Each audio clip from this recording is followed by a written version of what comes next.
আন্দোলন যে সময় বলতেন সমস্যা বেশি তৈরি হলে যে ভাই শিবিরের জানবাজ লোকগুলো তোমরা একটু আগে যাও, তোমরা আগে যাও, এ কথা যেদিন বলতেন ওই কথা হয়তো বলার আর সুযোগ এবার পাবেন না। এজন্য আমি বলি আজকে এখানে সব গোয়েন্দা সংস্থা আছেন, সাংবাদিকবৃন্দ আছেন, আমি সবার মাধ্যমে মাননীয় প্রধানমন্ত্রীর কাছে এই মেসেজটি পৌঁছে দিতে চাই যে বাংলাদেশ আপনারাও মজলুম ছিলেন, আমরাও মজলুম ছিলাম। আপনারা আপনাদের জীবনে অনেক কষ্ট করেছেন, একসাথে পালিয়েছি, জেল খেটেছি বছরের পর বছর, মাসের পর মাস, একসাথে রিমান্ডে থাকতাম। রিমান্ডে অনেক সময় একটি রুটি ভাগ করে আমরা একে অপরে খেয়েছি। আমরা সবাই একসাথে মজলুম ছিলাম। কি কারণে আমরা মজলুম ছিলাম?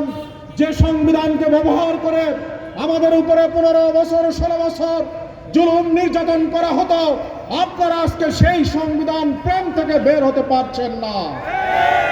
আপনার মা মাননীয় তিনবারের প্রধানমন্ত্রী বেগম খালেদা জিয়া বলেছিলেন, আমরা যদি কোনোদিন সুযোগ পাই, জনগণের সরকার ক্ষমতা আসে, এই সংবিধানকে বঙ্গোপসাগরে ছুঁড়ে ফেলা হবে।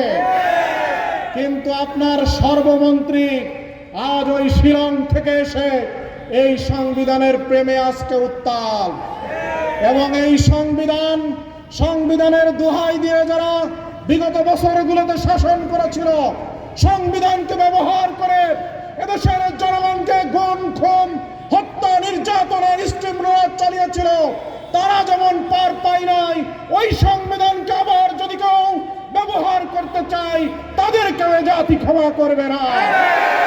এজন্য আমি বলতে চাই, আসুন সকল আমাদের চিন্তা চেতনাকে পিছিয়ে ফেলে দিয়ে সকল প্রতারণার জায়গা থেকে বের হয়ে এসে অবিলম্বে গণভোটের রায়কে বাস্তবায়ন করুন এবং